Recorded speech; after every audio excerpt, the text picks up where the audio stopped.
Guys, welcome back to my YouTube channel GDS and job corner. तो जैसे कि मैंने आपको पिछले वीडियो में बताया था कि मेरा जो ज्वाइनिंग है वो हो गई है और उसके बाद क्या प्रोसेस होगी ये मैं आपको डिटेल में बताऊंगी। तो इसलिए मैंने आज वीडियो बनाया है।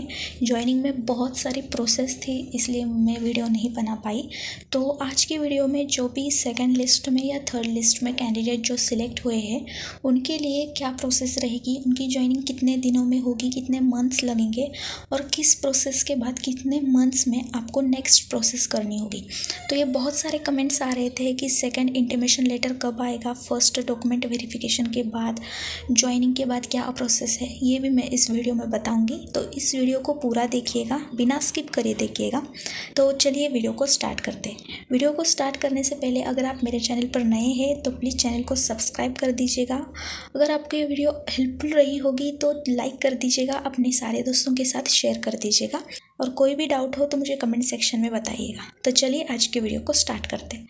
तो पहले तो बता दूं कि पूरी प्रोसेस क्या है जीडीएस ज्वाइनिंग के बाद, मतलब डॉक्यूमेंट वेरिफिकेशन कब होता है, ट्रेनिंग लेटर कब आता है, ज्वाइनिंग लेटर कब आता है, तो ये सारी चीज़ें मैं आपको बताऊँगी। लेकिन पहले अगर आपने फॉर्म फिल किया है तो फॉर्म फिल करने के बाद मैं सिलेक्ट हुई हूँ वो फर्स्ट मेरिट लिस्ट में सिलेक्ट हुई हूँ। तो मेरी प्रोसेस क्या हुई है मैं सब आपको बताऊँगी। तो पहले तो जब आपने फॉर्म फिल किया था उसके बाद रिज़ल्ट लगने से पहले मुझे कुछ इस तरह सा मैसेज आया था जहाँ पे लिखा था यहाँ पे आपका रजिस्ट्रेशन नंबर होता है और आपका जहाँ पे भी डॉक्यूमेंट वेरिफिकेशन करवाना है, फर्स्ट डॉक्यूमेंट वेरिफिकेशन, उसका नेम यहाँ पे लिखा होता है। आपको इस डेट से पहले वो डॉक्यूमेंट वेरिफिकेशन करवाना पड़ता है। तो बहुत सारे लोगों के कमेंट्स आ रहे थे कि क्या फ़र्स्ट डॉक्यूमेंट वेरिफिकेशन की जो डेट है वो एक्सटेंड होगी क्या। तो पहले तो मैं सिलेक्ट हुई हूँ वो फर्स्ट मेरिट लिस्ट में सिलेक्ट हुई हूँ, तो इसलिए मेरी जो डेट थी वो एक्सटेंड हो गई थी फर्स्ट डॉक्यूमेंट वेरिफिकेशन की। लेकिन सेकेंड और थर्ड मेरिट लिस्ट में जो कैंडिडेट सिलेक्ट हुए हैं उनके लिए कुछ कहा नहीं जा सकता कि उनकी डेट एक्सटेंड होगी या नहीं होगी। तो आपको जितनी भी लास्ट डेट दी है उनसे पहले आप डॉक्यूमेंट वेरिफिकेशन करवा लीजिएगा ताकि ये आपके लिए भी बहुत हेल्पफुल रहे। अगर डेट एक्सटेंड भी हो गई तो भी आपको कोई तकलीफ की बात नहीं होती है, तो आप उससे पहले ही डॉक्यूमेंट वेरिफिकेशन करवा लीजिएगा, बाद में आपको कोई प्रॉब्लम ना हो इसलिए। तो ये सारा मैसेज आपको आता है जब आपका सिलेक्शन हो जाता है और आपकी मेरिट लिस्ट आने से पहले ही आपको मैसेज आ जाता है। फिर आपकी जो मेरिट लिस्ट है वो पब्लिश होती है ऑफिशियल वेबसाइट पे, वहाँ पे आपको कहाँ ज्वाइन करना है ये लिखा होता है। इस मैसेज में वो नहीं लिखा होता है, वो आपको मेरिट लिस्ट ही पता चलता है। तो अब बात करते हैं कि डॉक्यूमेंट वेरिफिकेशन के लिए, जो फर्स्ट डॉक्यूमेंट वेरिफिकेशन होता है उसके लिए आपको क्या क्या डॉक्यूमेंट्स लगेंगे। तो यहाँ पे मैंने आपको एक लिस्ट बना कर दी है। जैसे कि ये पोस्ट ऑफिस की जो वैकेंसी थी वो 10th के बेसिस पर थी, तो इसलिए आपको जो 10th का मार्कशीट और सर्टिफिकेट ये होना चाहिए।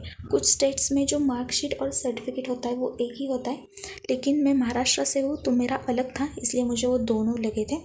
तो पैन कार्ड और आधार कार्ड, पैन कार्ड कंपलसरी है। बहुत सारे कमेंट्स आ रहे थे कि पैन कार्ड नहीं है, तो पैन कार्ड कंपलसरी है। अगर आपके पास ई पैन कार्ड है तो उससे भी काम चलता है, लेकिन पैन कार्ड और ई पैन कार्ड इन दोनों में से कुछ भी चलता है, लेकिन पैन कार्ड कंपलसरी ही है। देन आपका होता है कंप्यूटर सर्टिफिकेट, 16 डेज का चाहिए, कौन सा भी चाहिए, इंस्टीट्यूट गवर्नमेंट या प्राइवेट, इन दोनों में से आप कौन सा भी ले सकते हैं। कास्ट सर्टिफिकेट सेंट्रल का ही लगता है। बहुत सारे वो भी कमेंट्स आ रहे थे कि कास्ट सर्टिफिकेट सेंट्रल का है, हम कैसे पता करें। तो देखिए, कास्ट सर्टिफिकेट में बहुत सारी इन्फॉर्मेशन होती है, तो मुझे कमेंट्स आ रहे थे कि आप उसके लिए एक वीडियो बनाओ कैसा होता है। तो मैं आपको बता नहीं सकती क्योंकि उसमें मेरी बहुत इन्फॉर्मेशन है, तो उसके लिए मैं वीडियो नहीं बनाऊँगी। लेकिन जो कास्ट सर्टिफिकेट जो सेंट्रल का होता है वो 3 पेजेस का होता है। अगर आप जहाँ पे भी आपके सारे डॉक्यूमेंट्स निकालते हैं वहाँ पे आप अगर जाओगे तो वो आपको सेंट्रल का कास्ट सर्टिफिकेट बनवा कर दे देंगे। वो 8-10 दिन में आ जाएगा, लेकिन आपको जो कास्ट सर्टिफिकेट है वो सेंट्रल का ही लगता है। देन आपके पास फ़ोटोज़ होनी चाहिए अपनी खुद की। आपने जब फॉर्म फिल किया था तो उसकी प्रिंट आउट निकाली होगी, अगर नहीं निकाली है तो आप ऑफिशियल वेबसाइट से निकाल सकते हैं, तो वो भी आपके पास चाहिए। और आपका जो डोमिसाइल सर्टिफिकेट है वो आपको चाहिए। और इसके साथ साथ ही आपके पास जितने भी आपके सारे ओरिजिनल डॉक्यूमेंट्स हैं वो भी आप लेकर जाइएगा, ताकि कोई भी डॉक्यूमेंट्स मिस ना हो और आपको वहाँ से फिर वापस आना ना पड़े। इसके लिए इसके साथ साथ ही आप अपने सारे ओरिजिनल डॉक्यूमेंट्स लेकर जाइएगा और जेरॉक्स कॉपीज़ के 1-2 सेट भी बनवा लीजिएगा। मेरे तो नहीं लगे थे, लेकिन आपके लग सकते हैं, तो आप ये सारी चीज़ें बनवा लीजिएगा। जब आपका फर्स्ट डॉक्यूमेंट वेरिफिकेशन होता है उसके बाद आपको ऐसा मैसेज आता है जहाँ पे लिखा होता है कि आपका जो फर्स्ट डॉक्यूमेंट वेरिफिकेशन है वो सक्सेसफुली हो गया है। यहाँ पे भी आपका रजिस्ट्रेशन नंबर और जहाँ आपने डॉक्यूमेंट वेरिफिकेशन करवाया है वहाँ का नाम होता है और किस डेट को आपने डॉक्यूमेंट वेरिफिकेशन करवाया उस डेट होती है। और यहाँ पे आपको लिखा होता है कि आपका जो डॉक्यूमेंट वेरिफिकेशन है वो सक्सेसफुली हो गया है और आपकी जो नेक्स्ट प्रोसेस क्या होगी हम इंटीमेशन लेटर आने के बाद बताएंगे। और बहुत सारे कैंडिडेट्स पूछ रहे थे कि जो फर्स्ट डॉक्यूमेंट वेरिफिकेशन हुआ उसके कितने दिन बाद आपको जो इंटीमेशन लेटर आया था। तो जैसे कि मेरा जो फर्स्ट डॉक्यूमेंट वेरिफिकेशन होने के बाद ही मेरा 15 से 20 डेज़ में मेरा इंटीमेशन लेटर आ गया था। उससे पहले ही आ जाता, लेकिन जो डेट है वो एक्सटेंड हो गई थी फर्स्ट डॉक्यूमेंट वेरिफिकेशन की, इसलिए ये 15-20 डेज़ लगे मुझे इंटीमेशन लेटर आने में। जब आपका फर्स्ट डॉक्यूमेंट वेरिफिकेशन होता है उसके बाद आपको इस तरह सा मैसेज आता है, ये मैसेज ही इंटीमेशन लेटर है। बहुत सारे कैंडिडेट्स पूछ रहे थे कि हमारे घर पे इंटीमेशन लेटर नहीं आया है, मैसेज या मेल आया है। तो इस बार ये है कि लेटर नहीं आ रहे हैं, मैसेज या मेल आपको आ रहे हैं, तो आपको उनसे ही जाना पड़ेगा।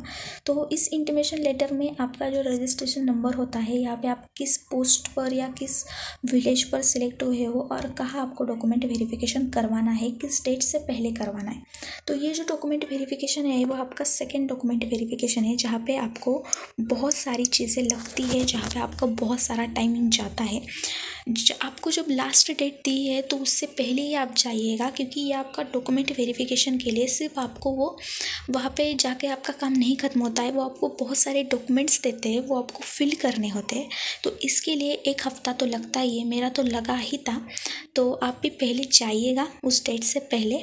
और जब आप वहाँ पे जाओगे तो आपको जो है अटेस्टेशन फॉर्म, मेडिकल सर्टिफिकेट और जो बॉन्ड पेपर है वो भी बनवाने पड़ते हैं। तो अब अटेस्टेशन फॉर्म क्या है, क्या बनवाना है, बॉन्ड पेपर क्या है, क्या लिखवाना है और मेडिकल सर्टिफिकेट क्या है, तो इसके लिए मैंने आपको ये सारी चीज़ें जो डिटेल वीडियो है उसमें बताई है।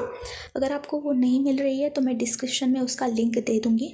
आप वहाँ पर जाके जो अटेस्टेशन फॉर्म क्या होता है, बॉन्ड पेपर पर क्या क्या लिखना पड़ता है और मेडिकल सर्टिफिकेट क्या होता है, ये डिटेल वीडियो बनाई है, आप वो जाकर देख आइएगा। इसके बाद ही आपकी जो पूरी प्रोसेस है वो बनती है। आपको अटेस्टेशन फॉर्म और मेडिकल सर्टिफिकेट बनवाने के लिए बहुत सारा टाइमिंग लगता है, तो इसलिए प्लीज़ आप जो डॉक्यूमेंट वेरिफिकेशन की जो लास्ट डेट है उससे पहले ही जाकर आइएगा।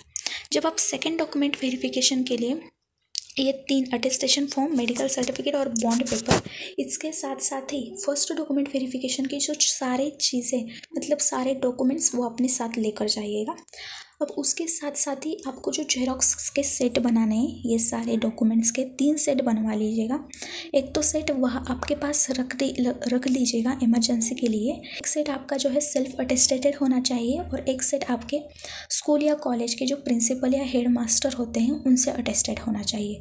तो ये 2 सेट आप वहाँ पे लेकर जाइएगा, ये मत भूलिएगा, वरना आपको फिर से दोबारा वहाँ पे जाना होगा।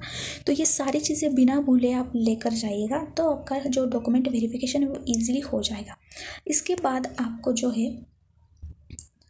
एक रिमाइंडर का मैसेज आता है। ये बहुत सारे लोगों को नहीं आ रहा था, क्योंकि हमारी डेट एक्सटेंड हो गई थी सेकंड डॉक्यूमेंट वेरिफिकेशन की, तो इसलिए हमें रिमाइंडर मैसेज आया था कि इससे पहले आप डॉक्यूमेंट वेरिफिकेशन करवा लीजिएगा। बहुत सारे कैंडिडेट्स ने करवाया था, फिर भी उनको आ रहा था, क्योंकि ये सबको आ रहा था।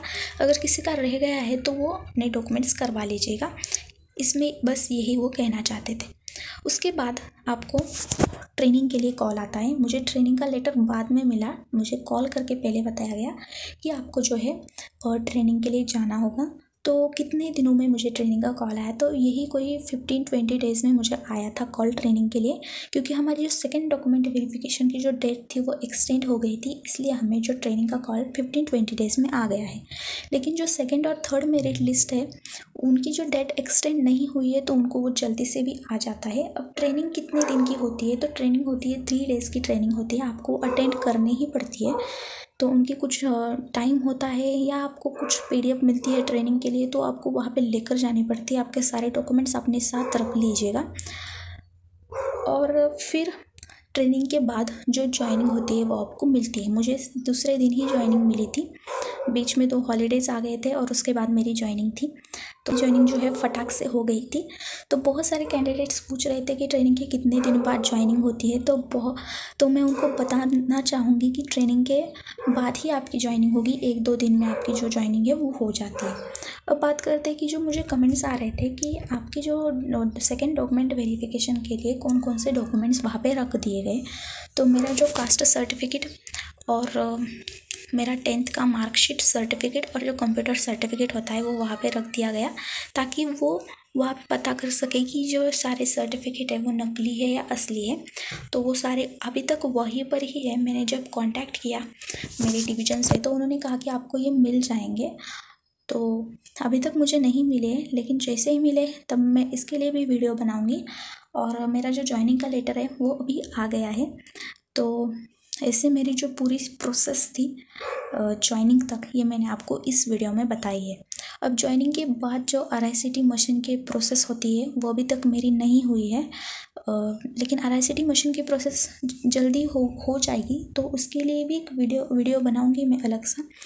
और तो यही थी आज की वीडियो, जो पूरी फॉर्म फिल करने से मेरे जॉइनिंग तक थी। अगर आपको ये वीडियो पसंद आई हो तो इस वीडियो को लाइक कर दीजिएगा। मुझे कोई भी डाउट हो तो कमेंट कर दीजिएगा और मेरे चैनल को सब्सक्राइब कर दीजिएगा। तो मिलते हैं नेक्स्ट वीडियो में, तब तक के लिए stay tuned, stay updated. Thank you so much.